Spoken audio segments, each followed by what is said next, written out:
दोस्तों आपने सुना होगा कि अंतरिक्ष यात्रियों के अंतरिक्ष मिशन में जो सबसे बड़े अकस्मात होते हैं वो पृथ्वी के वातावरण में वापस लौटने के दौरान ही होते हैं। अंतरिक्ष में गया हुआ सफल से सफल मिशन भी तभी सफल माना जाता है जब वो पृथ्वी पर वापस लौट आए। कोई अंतरिक्ष यान या एस्ट्रोनॉट्स का स्पेसक्राफ्ट सही सलामत बच पाएगा या नहीं, इसे तय करते हैं पृथ्वी के वायुमंडल में प्रवेश करने के बाद के कुछ चंद मिनट्स। तो दोस्तों ऐसा तो क्या है पृथ्वी के वातावरण में जो सबसे सफल मिशन को एंटर होने के बाद फेल करने की क्षमता रखता है। चले जानते हैं इस बात को। जब अंतरिक्ष यात्री इंटरनेशनल स्पेस स्टेशन से या अंतरिक्ष से अपना मिशन परिपूर्ण कर वापस पृथ्वी पर आ रहे होते हैं, उस वक्त पृथ्वी के वायुमंडल में वापस लौटने के दौरान अंतरिक्ष यात्रियों या उनके स्पेसक्राफ्ट को दो चीजों का सामना करना पड़ता है, जिसमें से एक है अतिशय मात्रा में पैदा होने वाली गर्मी और दूसरी अतिशय मात्रा में गति यानी कि एक्सट्रीम स्पीड। चले दोस्तों इसे एक बहुत ही आसान एग्जाम्पल से समझाता हूँ। मानो कि आप अभी एक खड़े हुए बाइक के ऊपर बैठे हुए हो, तो क्या आपको हवा महसूस होगी? जी नहीं। लेकिन जब आप रफ्तार से चलते हुए बाइक पर बैठे होगे तब आपको हवा महसूस होगी ही होगी। तो दोस्तों यहाँ पर मार्क करने वाली बात यह है कि बाहरी वातावरण में तो अभी छोटा सा भी बदलाव नहीं आया है। आप उसी रोड पे उसी एटमॉस्फेयर के बीच हो, लेकिन जब आप बैठे थे तो आपको हवा महसूस नहीं हुई, पर जब आप बाइक पे चलने लगे तो आपको हवा महसूस होने लगी, और जब आप और ज्यादा रफ्तार से चलोगे तो आपको और ज्यादा हवा का अवरोध झेलना पड़ेगा। अब ऐसा क्यों?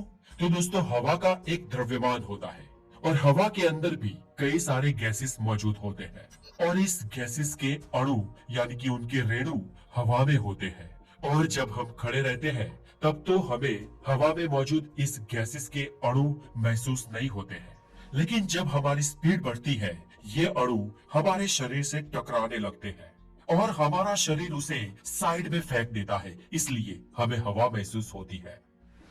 अब पृथ्वी पर तो हम बाइक पर या कार में बहुत ज्यादा स्पीड पे नहीं चलते हैं, ज्यादा से ज्यादा 80, 100, 120 या 140 मान लो, या कोई बंद बॉडी की बुलेट ट्रेन है तो 400 मान लो, या हवाई जहाज है तो 700 किलोमीटर पर आवर मान लो।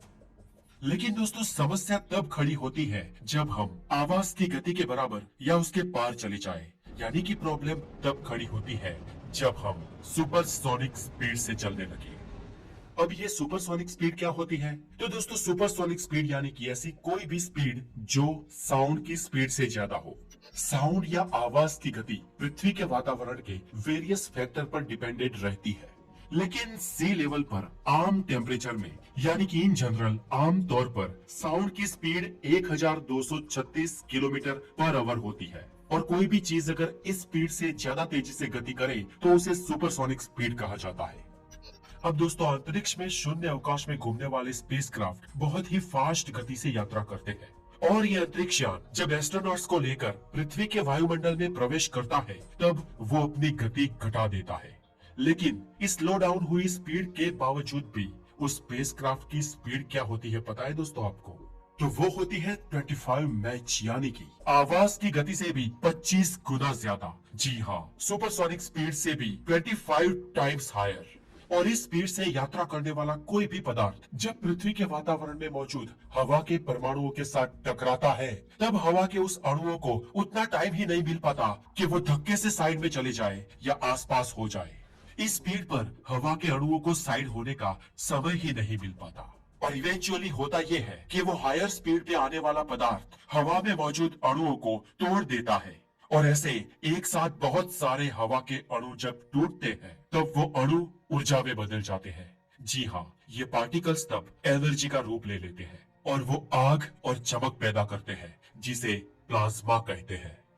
अब दोस्तों यहाँ पर दिक्कत सिर्फ प्लाज्मा की नहीं है, लेकिन अंतरिक्ष में से आने वाला वो पदार्थ या यूं कहे कि वो स्पेसक्राफ्ट हवा को ही कॉम्प्रेस कर देता है, और यहाँ पर जाकर बहुत ही ज्यादा मात्रा में गर्मी पैदा होती है, और इसीलिए अंतरिक्ष यात्रियों की वापसी करवाने वाले स्पेसक्राफ्ट का कैप्सूल और उसका बाहरी आवरण ऐसे बनाया जाता है जिससे वो बाहर से भले ही भस्मीभूत हो जाए, लेकिन कैप्सूल के अंदर सब कुछ सही सलामत रख पाए। यहाँ पर दोस्तों वापस आने पर दूसरी एक दिक्कत है जिसे एंट्री ऑफ एंगल कहते हैं।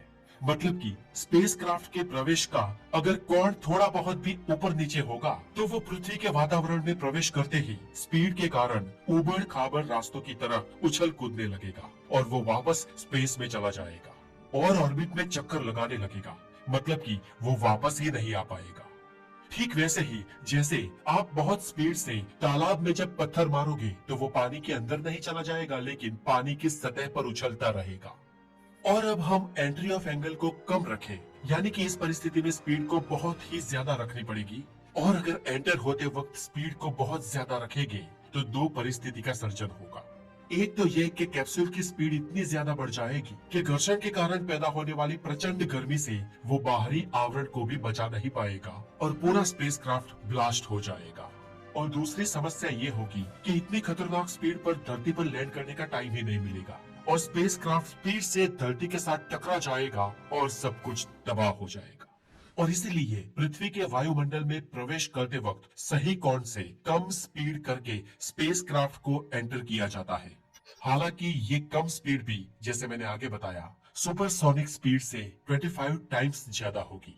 अब यहाँ पर दोस्तों मेन मुद्दे की बात, जब स्पेसक्राफ्ट पृथ्वी के वातावरण में एंटर होता है और जब हवा के रेणुओं के टकराने से घर्षण के कारण जो गर्मी पैदा होती है, इस गर्मी की वजह से कुछ मिनटों तक स्पेसक्राफ्ट का संपर्क पृथ्वी की सतही स्टेशन से टूट जाता है। और ये वो समय है जब अंतरिक्ष यात्री या सेंटर कुछ भी नहीं कर सकता है और इस परिस्थिति में कुछ भी हो सकता है।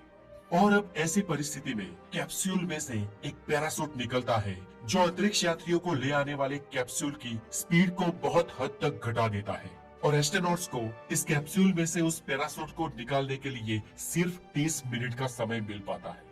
अर्थात आवाज की गति से भी 25 गुना ज्यादा स्पीड से आने वाली अंतरिक्ष की किसी चीज की गति को इतना कम कर देना कि वो धरती की सतह पर सॉफ्ट लैंडिंग कर सके। और इस सॉफ्ट लैंडिंग के दौरान पिक्चर में आता है जी फोर्स। अब दोस्तों आपका सवाल हो सकता है कि ये जी फोर्स क्या है। तो दोस्तों जी फोर्स यानी कि ग्रेविटेशनल फोर्स, ये एक एक्सेलरेशन का मेजरमेंट है, यानी कि किसी बड़े अवकाशी ऑब्जेक्ट का किसी छोटी चीज पर जो ग्रेविटेशनल फोर्स लगता है उसे जी फोर्स कहते हैं। कोई अंतरिक्ष यात्री अगर स्पेस में है शून्य ग्रेविटी में तो वहां पर 0 जी फोर्स होगा, लेकिन जब आप किसी ग्रह या लघु ग्रह पे चले जाओगे तो उस ग्रह या लघु ग्रह का आपको जी फोर्स लगेगा। दोस्तों आप अभी इसी वक्त कहीं पर भी बैठे होगे या खड़े होगे, आप पर जी फोर्स लग रहा होगा। कितना लग रहा होगा? तो 1 जी। अब मानो कि आप किसी लिफ्ट से नीचे आ रहे हो तो आपको थोड़ा हल्का महसूस होगा और ये एलिवेटर, ये लिफ्ट जब रुकने वाली होगी तब आपको उसी वक्त भारीपन महसूस होगा। बस यही है जी फोर्स।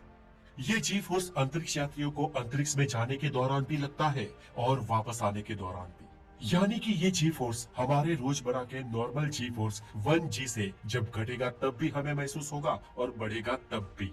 और एक इंसानी शरीर एक्सट्रीम से एक्सट्रीम स्थिति में, यानी कि उसकी मृत्यु हो जाए ऐसी स्थिति तक वो 12 जी तक जी फोर्स सह सकता है। और ये अंतरिक्ष यात्री जब पृथ्वी में प्रवेश करते हैं तब उन पर 3 जी का जी फोर्स लगता है। और अब आपको लगता होगा कि अगर इंसान 12 जी का जी फोर्स सह सकता है तो ये 3 जी का कोई बड़ी बात थोड़ी है। तो दोस्तों याद रहे कि जो मैंने 12 जी की बात की वो एक्सट्रीम स्थिति की बात थी। नॉर्मल स्थिति में भी दोस्तों 3 जी का जी फोर्स बहुत ही खतरनाक होता है। 3 जी के जी फोर्स सहने के दौरान आंखों की रोशनी कम हो जाती है, सुनना या देखना बंद हो जाता है, पूरे शरीर में दबाव महसूस होता है और खून माथे पे चला जाता है। और इस परिस्थिति में कई अंतरिक्ष यात्री बेहोश भी हो जाते हैं और कोमा में भी जा सकते हैं। और अगर कैप्सूल में बैठा हुआ अंतरिक्ष यात्री बेहोश हो गया तो कैप्सूल को संभालेगा कौन? और इस परिस्थिति में उसका पतन निश्चित है। इस तरह दोस्तों जब अंतरिक्ष यात्री अंतरिक्ष से पृथ्वी पर वापस लौटते हैं तो वो आखिरी 30 मिनट उनके लिए सबसे ज्यादा चैलेंजिंग होते हैं और यही 30 मिनट तय करते हैं कि मिशन फेल गया या फिर सक्सेसफुल हो गया। तो दोस्तों अंतरिक्ष यात्रियों की वापसी का ये वीडियो आपको कैसा लगा हमें कमेंट में जरूर बताएं।